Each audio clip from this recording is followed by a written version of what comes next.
केशव नगर राज्य के एक छोटे से गांव के बीचों बीच अशोक अपनी कुम्हार की दुकान पर मिट्टी के सुंदर बर्तन बना रहा था।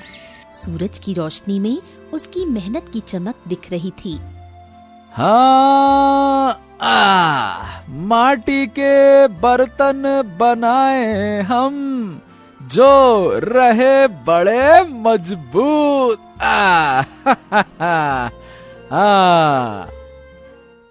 तभी गांव का मुखिया हड़बड़ाता हुआ वहां आ पहुंचा। अशोक, अशोक जल्दी चलो, तुम्हारी पत्नी राधा को प्रसव पीड़ा शुरू हो गई है। मैंने दाई को तुम्हारे घर भेज दिया है, लेकिन तुम्हारा वहां होना बहुत जरूरी है। जल्दी जल्दी चलो। अशोक बिना समय गंवाए अपने घर की ओर मुखिया के साथ पहुंच गया।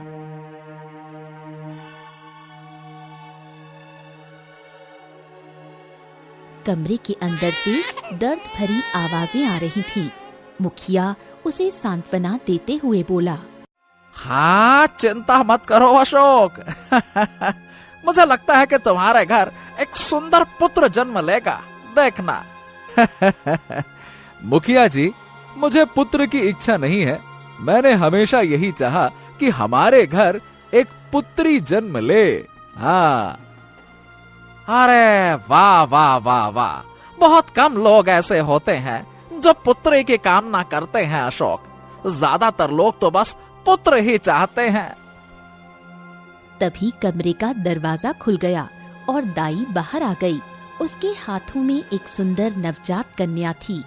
वो मुस्कुराकर अशोक की ओर देखकर बोली, बधाई हो अशोक, तुम्हारे घर पे एक सुंदर पुत्री का जन्म हुआ है।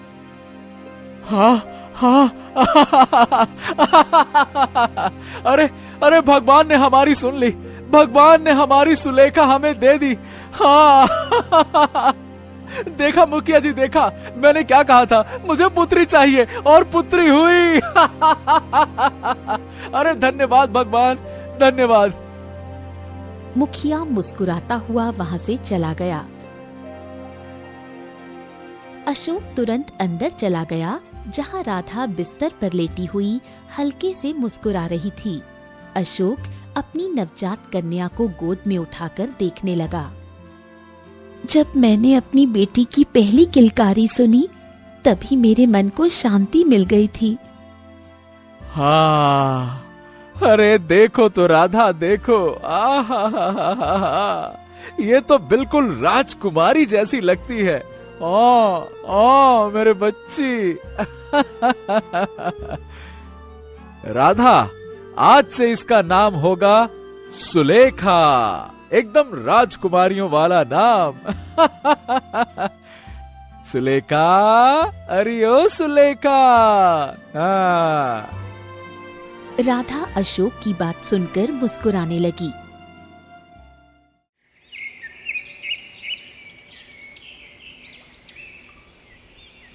समय ऐसे ही बीतने लगा। देखते ही देखते सुलेखा 10 वर्ष की हो गई। एक दिन राधा पूरी तरह से बीमार पड़ गई। अशोक ने उसका बहुत इलाज कराया, मगर वो स्वस्थ नहीं हुई। अशोक, मैं अब ज्यादा समय तक नहीं रहूंगी। हाँ, ये क्या कह रही हो राधा? नहीं नहीं, तुम ठीक हो जाओगी, तुम ठीक हो जाओगी। हाँ, सच को स्वीकार कर लो। मेरे जाने के बाद मेरी सुलेखा का ख्याल रखना। उसे कभी माँ की कमी महसूस मत होने देना। अशोक राधा का हाथ पकड़कर जोर जोर से रोने लगा। राधा ने दम तोड़ दिया। बाहर खड़ी सुलेखा भी जोर जोर से रोने लगी।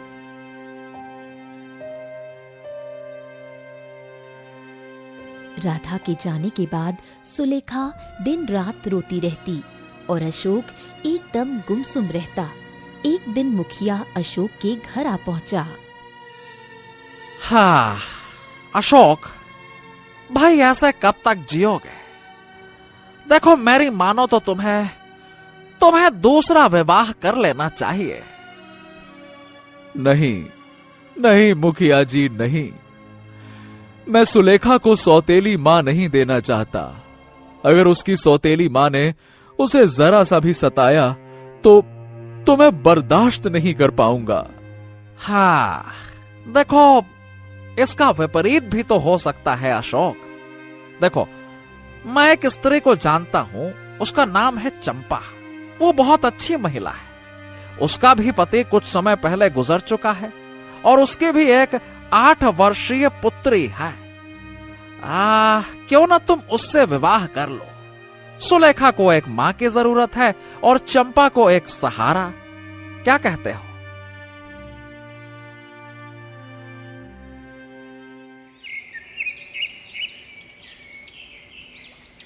कुछ ही दिनों में अशोक और चंपा का विवाह हो गया। कुछ समय तक सब कुछ ठीक चलता रहा, लेकिन कुछ समय बाद चंपा धीरे धीरे अपना असली रूप दिखाने लगी। एक दिन सुलेखा अपनी माँ राधा की याद में बैठी रो रही थी। तभी चंपा गुस्से से वहां आ पहुंची। हाय हाय, दिन भर बैठी बैठी आराम ही करेगी या कभी घर का काम भी करेगी? मेरी माँ ने मुझसे कभी काम नहीं करवाया, तो क्या मैं भी तुझसे काम नहीं कर पाऊंगी? लड़की पराया धन होती है। ससुराल में जाएगी तो क्या वहाँ भी हाथ पैर तोड़कर बैठी रहेगी? सुलेखा मजबूरी में घर का काम करने लगी।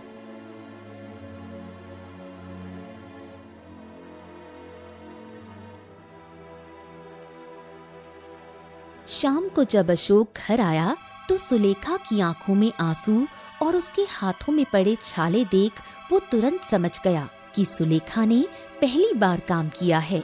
वो गुस्से से चंपा से बोला, अरे तुम्हें शर्म नहीं आती? मेरी 10 साल की बेटी से काम करवाते हुए हैं? कोई बच्चों से काम कराता है क्या? 10 साल की बच्ची 5 साल बाद जवान हो जाएगी। और मत भूलो कि सिर्फ तुम्हारी बेटी ही नहीं, मेरी बेटी अर्चना भी है। अशोक चंपा का ये रूप देखकर दंग रह गया। उसे एहसास हो गया कि उसने दूसरी शादी करके बहुत बड़ी गलती कर दी।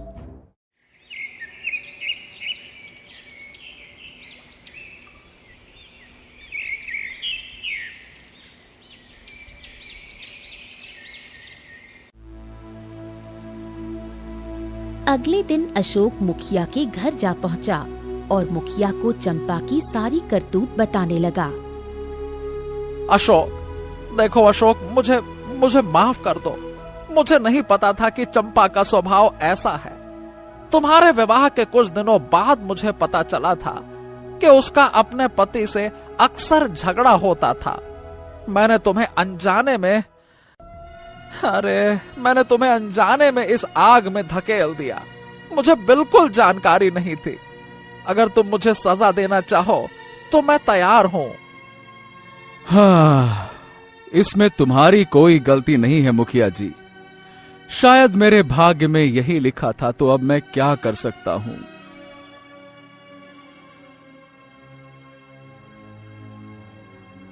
अशोक थका हारा मुखिया के घर से लौट आया। उसका चेहरा बुझा हुआ था। सुलेखा धीरे से उसके पास आकर बोली, पिताजी, क्या हुआ? आप इतने उदास क्यों लग रहे हैं? हाँ, कुछ नहीं बेटा, बस यूं ही। पिताजी, माँ मुझे हर रोज बुरा भला कहती है। मुझे बहुत याद आती है अपनी असली माँ की। बेटी, मेरी सबसे बड़ी गलती थी कि मैंने दूसरा विवाह किया। मैं खुद को कभी माफ नहीं कर पाऊंगा।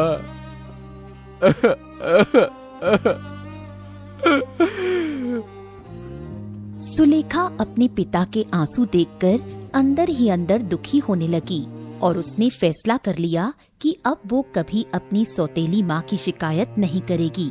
अगले दिन सुलेखा खाना बना रही थी। अर्चना पास आकर थाली उठाकर एक और मुंह में डालते ही थूकते हुए बोली, माँ, इस लड़की को तो खाना बनाना भी नहीं आता। इतना नमक कौन डालता है? आप इसे घर से निकाल क्यों नहीं देती? चिंता मत कर बेटी, बहुत जल्द इसका भी हल निकाल लूंगी। सुलेखा सिर झुकाए सुनती रही। समय ऐसे ही बीतने लगा। एक दिन सुलेखा अपने पिता की दुकान से घर लौट रही थी। अचानक उसकी नजर एक सहमे हुए कुत्ते पर पड़ी, जिसकी आंखों में आंसू थे। पास ही उसकी मरी हुई माँ पड़ी हुई थी। सुलेखा घुटनों के बल बैठती हुई बोली, तेरी भी माँ नहीं रही, मेरी भी बहुत पहले चली गई थी। तुझे देखकर लग रहा है कि तुझे कई दिनों से खाना भी नहीं मिला। चल मेरे साथ। सुलेखा कुत्ते को साथ लेकर घर चली आई। ये सड़क का कुत्ता कहाँ से उठा लाई? माँ, इसकी माँ मर गई। ये अकेला रो रहा था। मुझे अच्छा नहीं लगा। मैं इसका ख्याल खुद रखूंगी। सुलेखा चुपचाप सिर झुकाकर चली गई। उस दिन से उस कुत्ते का नाम भोलू रख दिया और उससे अकेले में बातें करने लगी। ऐसे ही 10 साल और बीत गए। सुलेखा अब जवान हो चुकी थी। उसकी सुंदरता की चर्चा पूरे गांव में होने लगी थी और ये बात चंपा को खटकती थी।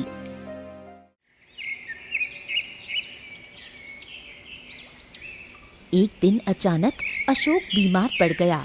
सुलेखा उसके पास बैठी हुई थी।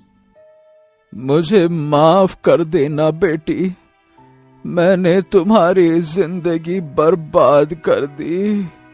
मुझे माफ कर देना। पिताजी, जब मैं छोटी थी तब शिकायत करती थी, अब नहीं।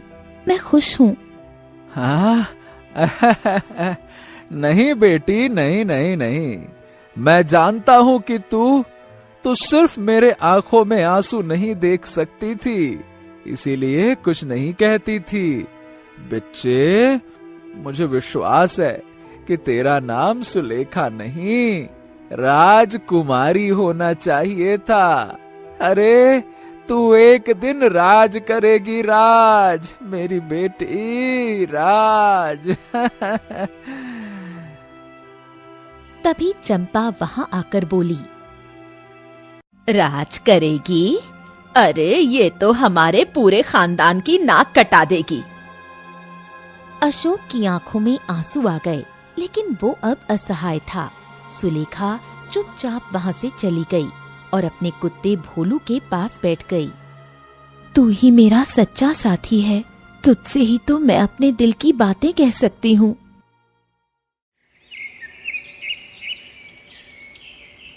कुछ समय बाद अशोक संसार छोड़कर चला गया। सुलेखा अकेली रह गई।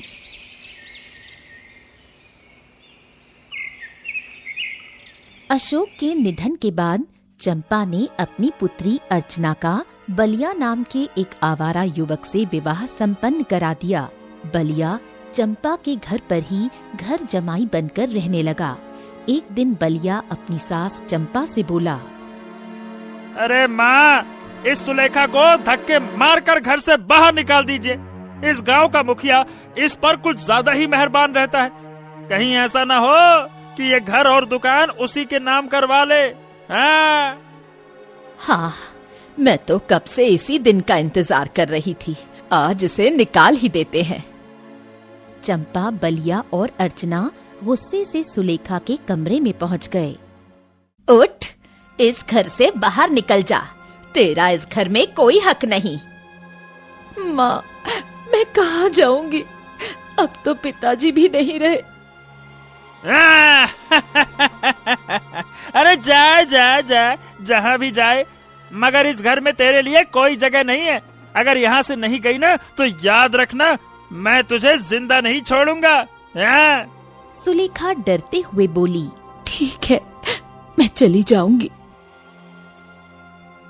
सुलेखा अपने कुत्ते भोलू को साथ लेकर घर से बाहर निकल गई। रात का समय था। तभी बलिया उसके पीछे आ पहुंचा। और सुन, मुखिया के घर जाने की हिम्मत भी मत करना, वरना बहुत बुरा होगा। सुलेखा घबराकर जंगल की ओर चली गई और एक पेड़ के नीचे बैठकर फूट फूट कर रोने लगी। भोलू सुलेखा को दिलासा देने लगा।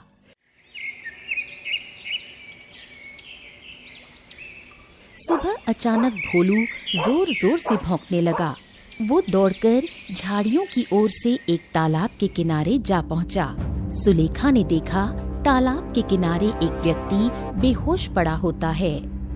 ये कौन है? इसके कपड़े तो किसी राजा महाराजा जैसे लग रहे हैं। सुलेखा जंगल से जड़ी बूटियां तोड़कर उसके जख्मों पर लगाने लगी। कुछ देर बाद उस व्यक्ति को होश आ गया। कौन हो तुम? पहले आप बताइए, आप कौन हैं?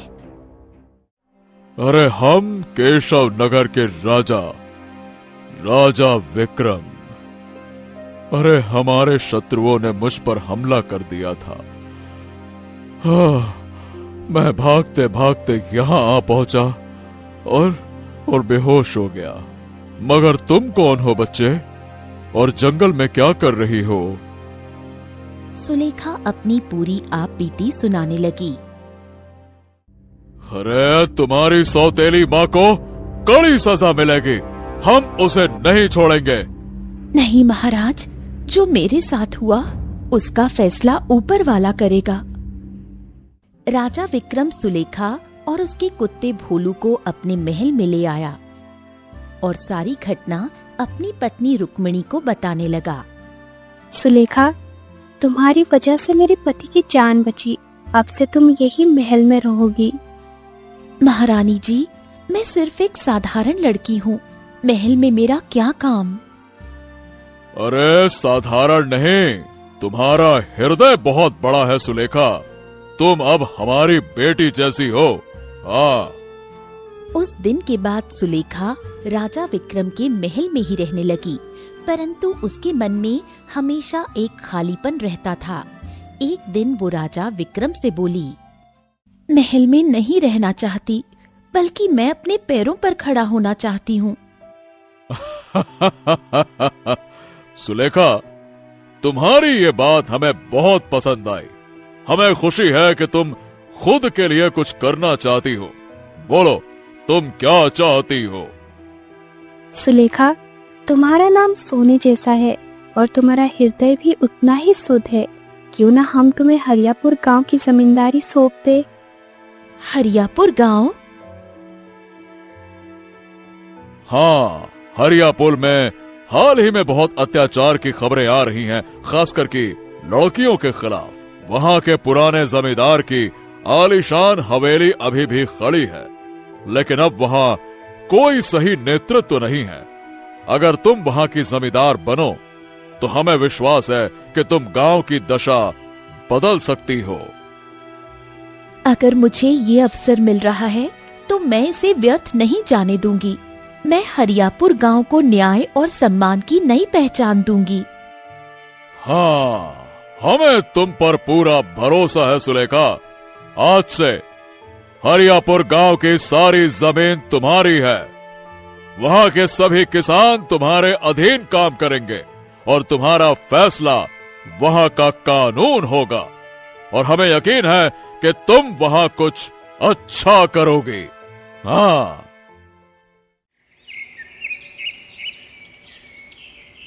अगले दिन राजा विक्रम सुलेखा को साथ लेकर हरियापुर गांव पहुंच गया और गांव वालों की ओर देखकर बोला, हरियापुर के सम्मानित ग्राम वासियों, आज से आपकी नई जमींदार सुलेखा है। सुलेखा, उनके हर आदेश का पालन करना अनिवार्य होगा और अब इस गांव के फैसले वही करेंगे। मैं आप सभी से कुछ नहीं मांगूंगी, केवल सहयोग चाहूंगी। यहाँ जो भी अन्याय होगा उसके खिलाफ मैं खड़ी रहूंगी। मैं चाहती हूँ कि हर बेटी सुरक्षित रहे, हर किसान को न्याय मिले और हर गरीब को सम्मान मिले। इतना बोलकर सुलेखा जमींदार की पुरानी हवेली में पहुंच गई। हवेली भव्य लेकिन वीरान लग रही थी। वो दरवाजे के सामने खड़ी होकर हवेली को गौर से देखती हुई बोली, ये हवेली अब सिर्फ एक इमारत नहीं बल्कि बदलाव की पहचान बनेगी। सुलेखा हवेली के अंदर प्रवेश कर गई। कुछ दिन बाद एक गरीब किसान रोते हुए सुलेखा के पास आ पहुंचा। उसका नाम रामदीन था। उसके साथ उसकी बेटी भी डरी सहमी खड़ी थी। अरे कृपा करे, मेरे ऊपर साहूकार का कर्ज था, मैंने समय पर चुका दिया था, फिर भी वो मेरी जमीन हड़पना चाहता है। तभी वहाँ पर साहूकार भी आ पहुँचा और घमंड भरे अंदाज में सुलेखा से बोला, अरे सुलेखा जी, ये आदमी सरासर झूठ बोल रहा है। इसने कोई पूरा कर्ज नहीं चुकाया। सबूत के तौर पर इसका दस्तावेज मेरे पास है, अगर आप चाहे तो इसे देख सकते हैं। सुलेखा कागजात अपने हाथ में लेकर ध्यान पूर्वक पढ़ने के बाद क्रोधित होती हुई बोली, साहूकार, तुमने दस्तावेजों में हेरफेर की है। किसान के नाम की जमीन पर तुम्हारा कोई अधिकार नहीं। आज से ये जमीन फिर से रामदीन की होगी। जमींदार साहिबा, अरे आपने एक गरीब की इज्जत बचा ली, आपका बहुत बहुत धन्यवाद, बहुत बहुत धन्यवाद। ये मेरा कर्तव्य था। आज से कोई भी किसी गरीब को सताएगा तो उसे इसकी सजा मिलेगी। समय ऐसे ही बीतने लगा। एक दिन सुलेखा अपनी हवेली के बाहर अपने कुत्ते भोलू के साथ बैठी हुई थी कि तभी गांव का मुखिया एक व्यक्ति को पकड़कर सुलेखा के पास आ पहुंचा। वो व्यक्ति कोई और नहीं बल्कि सुलेखा की सौतेली बहन अर्चना का पति बलिया था। जमींदार साहिबा, हमने इसे कल रात चोरी करते हुए पकड़ा है। ये गांव के कई घरों से सामान चुरा कर भाग रहा था। सुलेखा, तुम यहाँ जमींदार कैसे बन गई? मेरे शासन में चोरी करने वालों की सजा बहुत कड़ी होती है। बलिया, तुमने मेरे साथ जो किया था वो नियति ने तुम्हें लौटा दिया। तभी वहाँ चंपा दौड़ती हुई आ पहुँची, लेकिन उसकी हालत दयनीय थी। उसके कपड़े फटे हुए थे और उसकी आंखों में आंसू थे। माँ, ये तुम्हारी क्या हालत हो गई? और बलिया एक चोर क्यों बन गया? क्या हुआ तुम्हारे साथ? मेरी सबसे बड़ी भूल थी कि मैंने तुम्हारे साथ अन्याय किया। शायद भगवान ने मुझे इसकी सजा दी है। तुम्हें घर से निकालने के बाद इस बलिया ने चालाकी से तुम्हारे पिता की दुकान और घर को अपने नाम करवा लिया। उसने मेरी बेटी अर्चना को अपनी बातों में फंसा लिया। कुछ दिन बाद इसने मेरी बेटी को जिंदा जला दिया, क्योंकि ये किसी और औरत के साथ शादी करना चाहता था। गांव वालों को जब पता चला तो उन्होंने इसे मारने की कोशिश की, लेकिन ये भाग निकला। तब से मैं इसे ढूंढ रही थी और आज मुझे पता चला कि ये हरियापुर में छिपा हुआ है। तभी वहाँ राजा विक्रम कुछ सैनिकों के साथ आ पहुँचा। सुलेखा, ये सब कुछ क्या हो रहा है? महाराज, ये वही व्यक्ति है जिसने मेरी सौतेली बहन की हत्या की, मेरी संपत्ति हड़प ली और मेरी सौतेली माँ को घर से निकाल दिया। अब ये हमारे गांव में चोरी कर रहा था।